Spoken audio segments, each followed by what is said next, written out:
Of course, if it's tall, you will say the space will be larger, isn't it? But actually, there is always solution. This is one of the things that they apply sometimes, even in Japan. They do just small distance, and then they do these things which is damping, just to keep to absorb the energy. And of course, if you have a pipe inside, you do this kind of the system to allow, because this is if there is behavior for electricity or water or anything, so they do this kind of solution between the. The second thing is, this is okay, but this is not okay. Well, even this is it's not okay if they are close, but they have to have enough space. Okay? I have to have enough space. But to have difference, this is what happened. This is building with the smaller, which means it will be damaged here in the middle of columns. Yeah, I think. Thank you very much. Yeah, I think now. Because time. We go for we are quite late. We have a tea, and later we can have. If you have any question, or you can please email me. This is my email. You can email me if you need anything, or just. Yeah, we will continue. I know you must be having several questions. We will continue with that after. And I will also just show 3 slides to maybe explaining this 0.5 factor, this zone factor. Why the zone factor is suddenly half of it for the design basis earthquake. What is the background for this? Okay, I will have 3 slides only for that, which I have not shown on Monday. Yeah.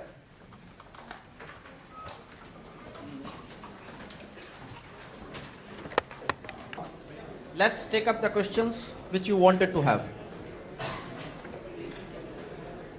So, any question regarding the previous discussion?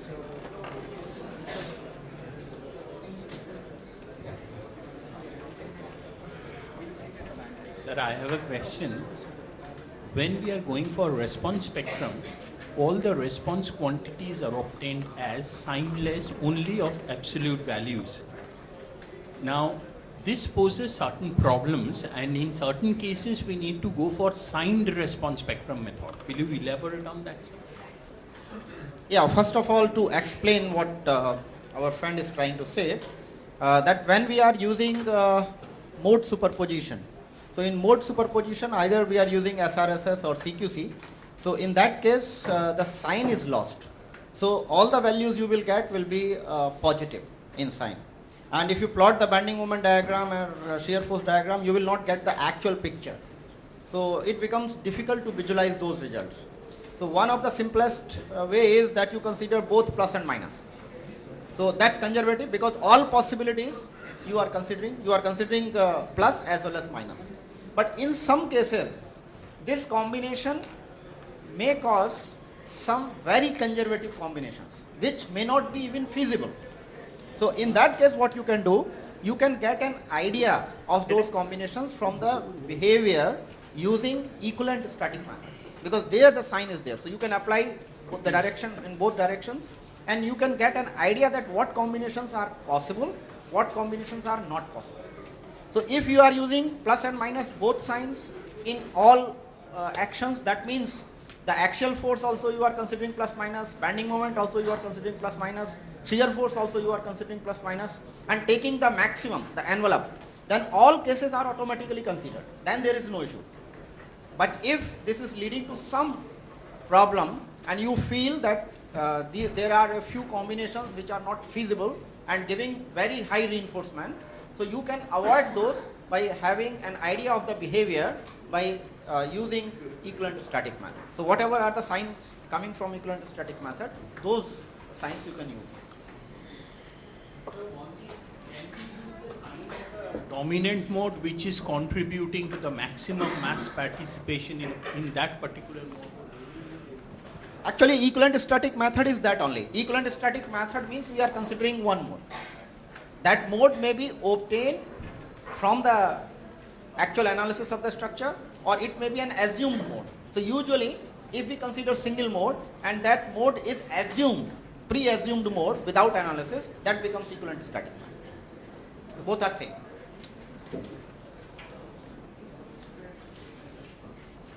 Sir, it may be a funny question, but in Indian code, actually in Indian code there is an assumption earthquake is not likely to occur simultaneously with wind or maximum flood or maximum sea waves. Is there anything like in Euro code?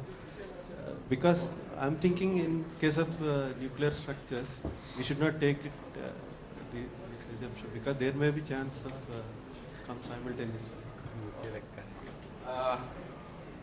Dr. Dominic and Dr. Abdul, can you comment on this question that Indian code says that these rare events, flood, wind means the peak wind when we are talking, the peak wind and earthquake, these are not occurring simultaneously, or the probability of these rare events occurring simultaneously is very, very low.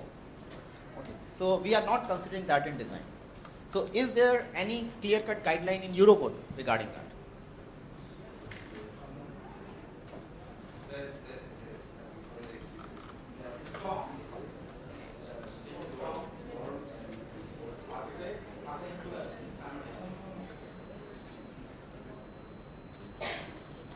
I think they don't consider that all this event occur together now. I don't think so. Even for me, I've never done analysis considering both storm. This is and fine, this is fine. earthquake. I'm just here for 5 minutes. Yeah, the probability is very, very I've yeah. done this before. Yes, as far as I know, it is not even in.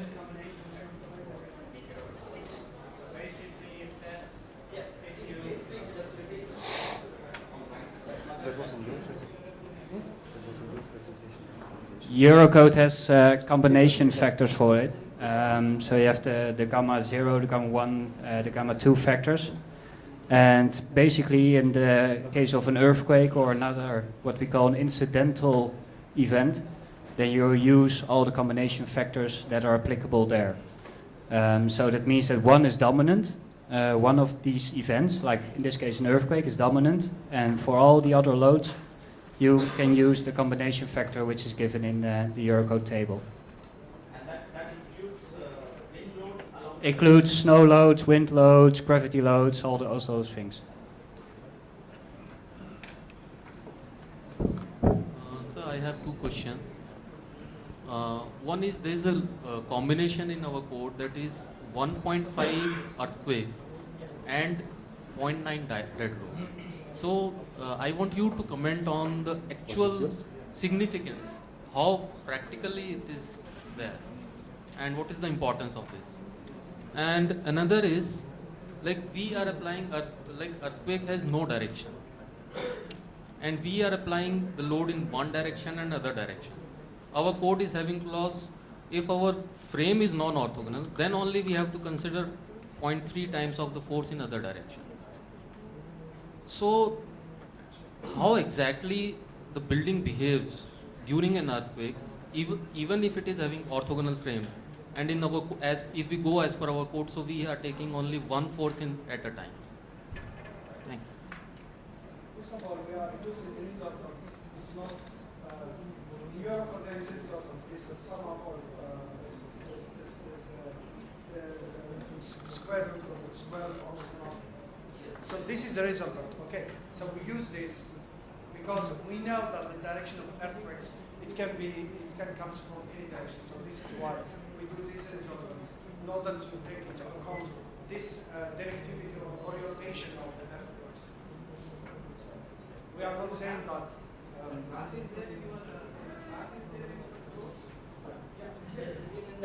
The last one, yeah, the last one I showed equal the square root of this is called the risotto. Okay, so There was another question. Yeah, two. The lady. Sir.